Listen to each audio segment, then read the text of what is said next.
O Homem Integral, capítulo 6, Maturidade Psicológica, parte B, o problema do espaço. O espaço é de vital importância para a movimentação dos seres, especialmente do homem.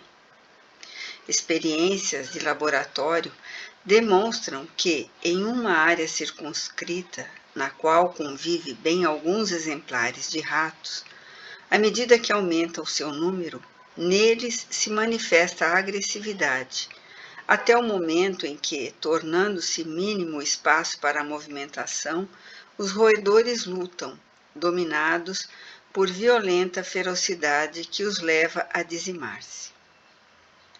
Graças a isto, nas cidades e lugares, outros superpopulosos, o respeito pela criatura e a propriedade desaparece, aumentando progressivamente a violência e o crime, que se dão as mãos em explosões de sandices inimagináveis.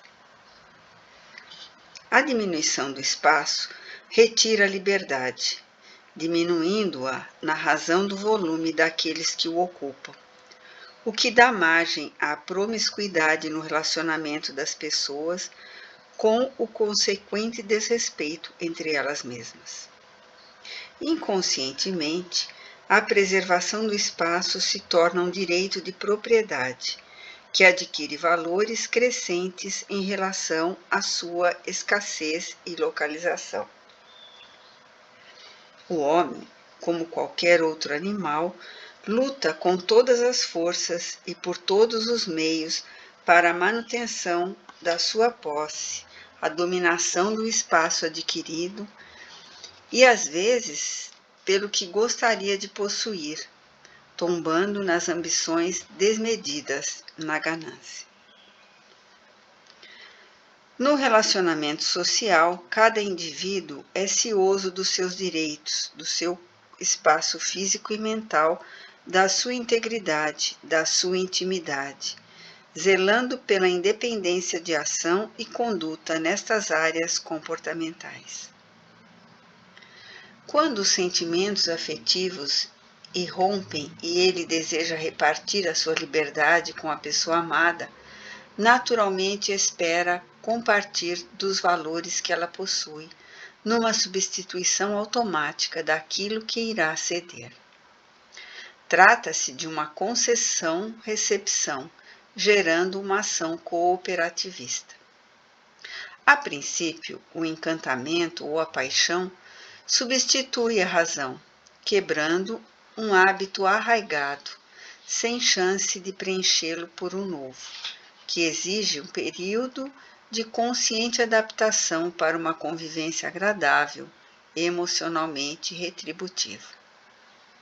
Apesar disso, ficam determinados bolsões que não podem ou não devem ser violados, constituindo os remanescentes da liberdade de cada um, o reino inconquistado pelo alienígena. Nos relacionamentos das pessoas imaturas, os espaços são de imediato tomados e preenchidos, tornando a convivência asfixiante, insuportável. Logo passam as explosões do desejo ou os artifícios da novidade. Surgem nesse período as discussões por motivos fúteis, que escamoteiam as causas reais, nascendo as mágoas e rancores que separam os indivíduos e às vezes os arruinam. Nas afeições das pessoas amadurecidas psicologicamente, não há predominância de uma vontade sobre a do outro.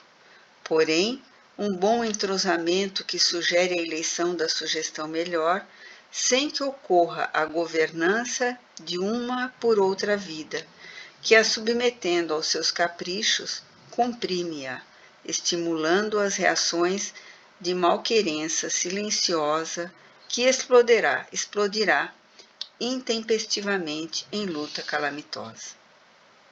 Por isso mesmo, o afeto conquista sem se impor, deixando livres os espaços emocionais que substituem os físicos cedidos, ampliando-se os limites da confiança, que permite o trânsito tranquilo na sua e na área do ser amado, que lhe não obstaculiza o acesso, o que é, evidentemente, de natureza recíproca. O homem ou a mulher de personalidade infantil deseja o espaço do outro, sem querer ceder àquele que acredita seu. Quando consegue, limita a movimentação do afeto a quem deseja subjugar por hábeis maneiras diversas, escondendo a insegurança que é responsável pela ambição atormentada. Se não logra, parte para o jogo dos caprichos, que termina em incompatibilidade de temperamentos, disfarçando as suas reações neuróticas. A vida feliz é um dar, um incessante receber. Toda doação gratifica, e nela embutida está a satisfação da oferta, que é uma forma de gratulação. Aquele que se recusa à distribuição padece a atrofia da emoção retribuída e experimenta carência, mesmo estando de posse do excesso. Somente doa, cede, quem tem e é livre interiormente amadurecido, realizado. Assim mesmo, quando não recebe de volta e parece haver perdido o investimento, prossegue pleno, porquanto somente se perde o que não se tem, que é a posse da usura e não o valor que pode ser multiplicado. A pessoa se deve acostumar com seu espaço, liberando-se da propriedade total sobre ele e adaptando-se mentalmente à ideia de reparti-lo com outrem, mantendo, porém, integral a sua liberdade íntima, cujos horizontes são ilimitados. Ademais, deve considerar que os espaços físicos são transitórios, em razão da precariedade da própria vida material, que se interrompe com a morte, transferindo o ser para outra dimensão, na qual os limites, tempo e espaço passam a ter outras significações. A reconquista da identidade. A imaturidade psicológica do homem leva-o a anular a própria identidade, em face dos receios em relação às lutas e ao mundo nas suas características agressivas.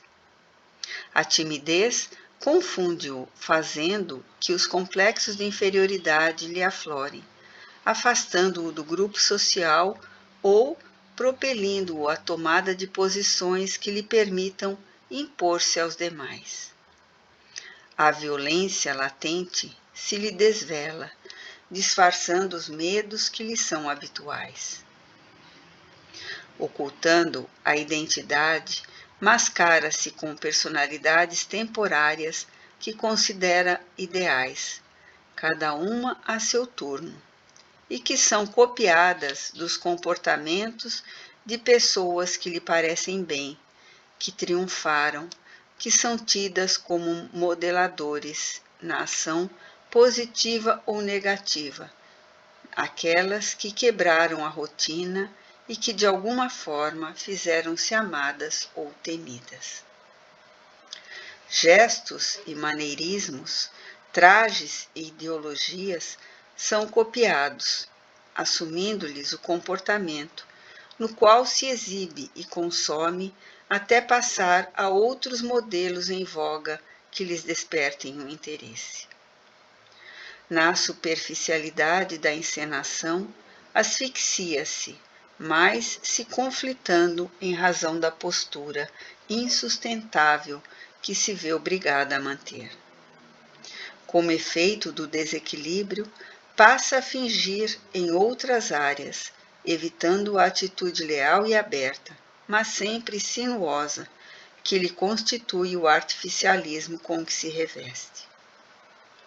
Vulnerável aos acontecimentos do cotidiano, sem identidade, é pessoa de difícil relacionamento, vez que tem a preocupação de agradar, não sendo coerente com a sua realidade interior e mutilando-se psicologicamente, abandona sem escrúpulos os compromissos, as situações e as amizades que de momento lhe pareçam desinteressantes ou perturbadoras.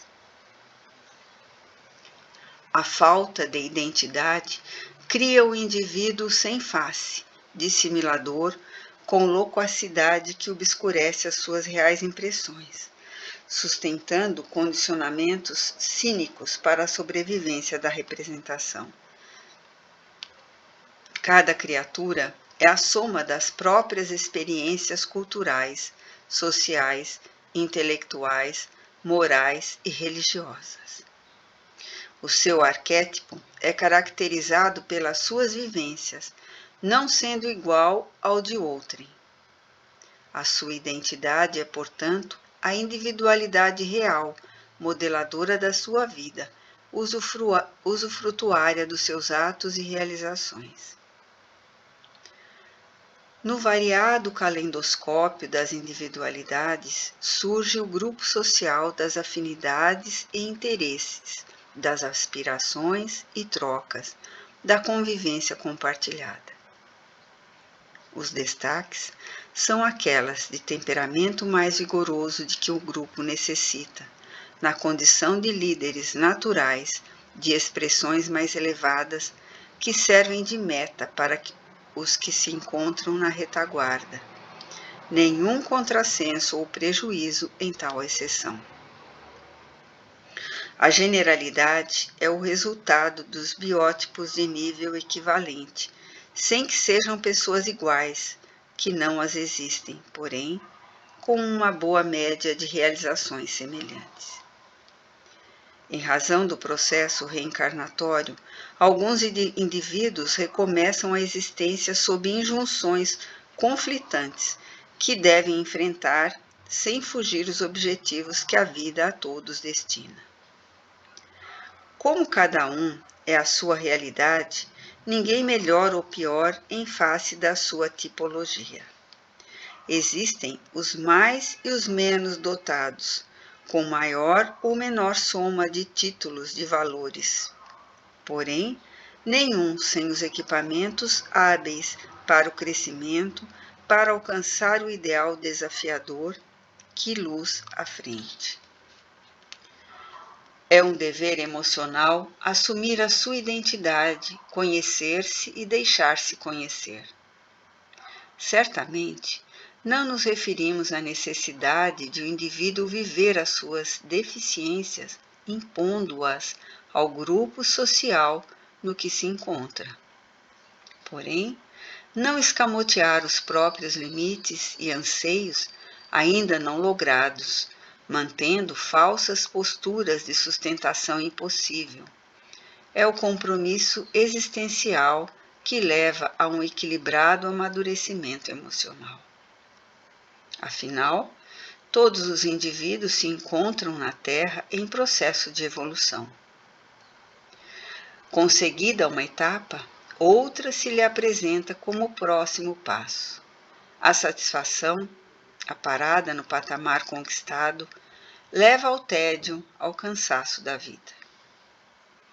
Aventurar-se no bom e profundo sentido da palavra é a estimulação de valores, revelação dos conteúdos íntimos, proposta de experiência nova. A ansiedade e a incerteza decorrentes do tentame fazem parte dos projetos da futura estabilidade psicológica, do armazenamento, dos dados que cooperam para uma vida estável, realizadora e feliz. Os insucessos e preocupações durante a empresa tornam-se inevitáveis e são eles que dão a verdadeira dimensão do que significa lutar, competir, estar vivo, ter uma identidade e sustentar.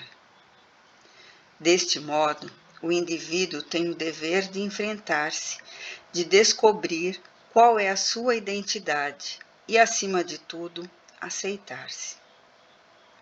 A aceitação faz parte do amadurecimento íntimo, no qual os inestimáveis bens da vida assomam a consciência, que passa a utilizá-los com sabedoria, engrandecendo-se na razão direta que os multiplica. A sociedade é constituída por pessoas de gostos e ideais diferentes, de estruturas psicológicas diversas que se harmonizam em favor do todo.